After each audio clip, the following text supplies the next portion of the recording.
बिहार में आपको लेकर चलूंगी। अब प्रधानमंत्री नरेंद्र मोदी दोपहर बाद बिहार के बेतिया पहुंचे। हफ्ते भर के भीतर प्रधानमंत्री नरेंद्र मोदी का ये दूसरा बिहार दौरा रहा और इस दौरान प्रधानमंत्री नरेंद्र मोदी ने हजारों करोड़ की योजनाओं की सौगात जो है वो चंपारण के इलाके से बिहार को और पूर्वी उत्तर प्रदेश के लोगों को दी है। कैसे चंपारण से बचाया पीएम मोदी ने जीत का सायरन, इस रिपोर्ट में देखिए आप।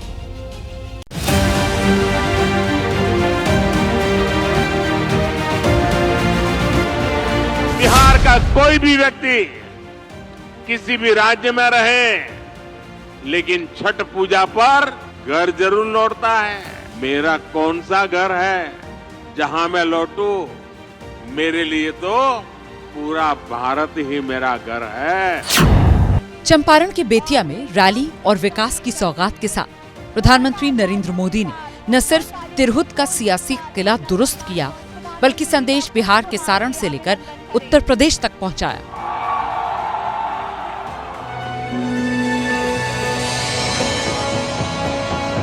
प्रधानमंत्री ने इन इलाकों के लिए करीब 13,000 करोड़ की विकास योजनाओं की सौगात दी।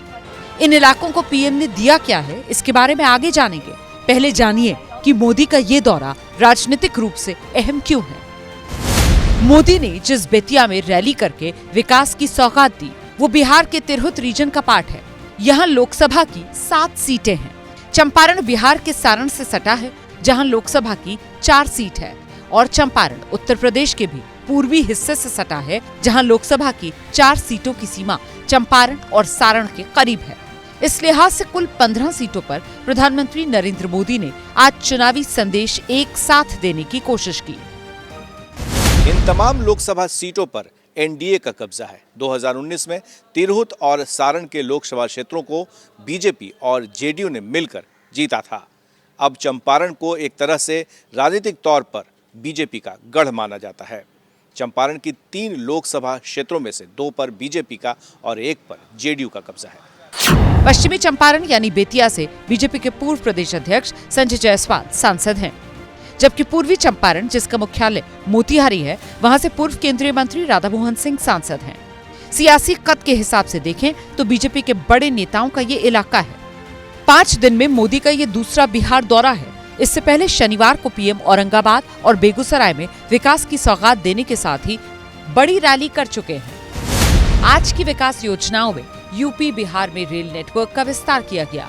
मोतिहारी एलपीजी प्लांट का उद्घाटन हुआ। एलपीजी प्लांट से यूपी बिहार के दर्जन भर जिलों को फायदा। मोतिहारी मुजफ्फरपुर एलपीजी पाइपलाइन का उद्घाटन प्रमुख रहा। मोदी ने चंपारण की धरती से परिवारवाद और जंगलराज का जिक्र किया और निशाने पर लालू यादव और उनके परिवार को लिया।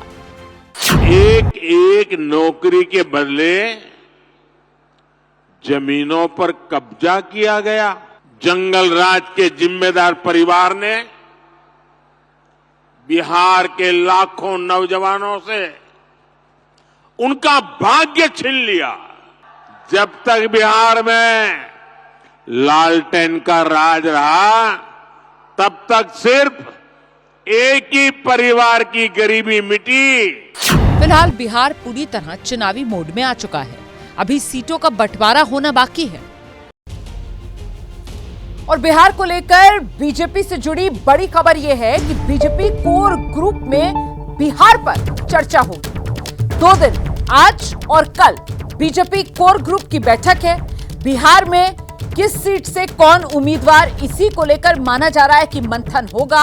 आप जानते हैं किस तरीके से उम्मीदवारों की पहली लिस्ट बीजेपी की तरफ से जारी की गई थी। उसमें बिहार को लेकर उम्मीदवारों के नाम नहीं थे। पहली लिस्ट में 195 उम्मीदवारों के नाम थे और अब ये मंथन बीजेपी कोर ग्रुप जो करेगा, बिहार में उम्मीदवारों के नाम को लेकर, गठबंधन को लेकर चर्चा होने की संभावना है। जैसे ही घड़ी का काटा दोपहर 2:30 पे आए, बबीता जी का दिल सास बहू साजिश के लिए मचल जाए। और ये है इनकी बहू, पूरे दिन ऑफिस की टेंशन हो जाए गॉन जब ये करें अपना फेवरेट शो फ्री टाइम पे ऑन। इनकी तरह आप भी देखिए अपना फेवरेट शो अपने टाइम पर और डाउनलोड कीजिए एबीपी लाइव ऐप अपने स्मार्ट टीवी पर।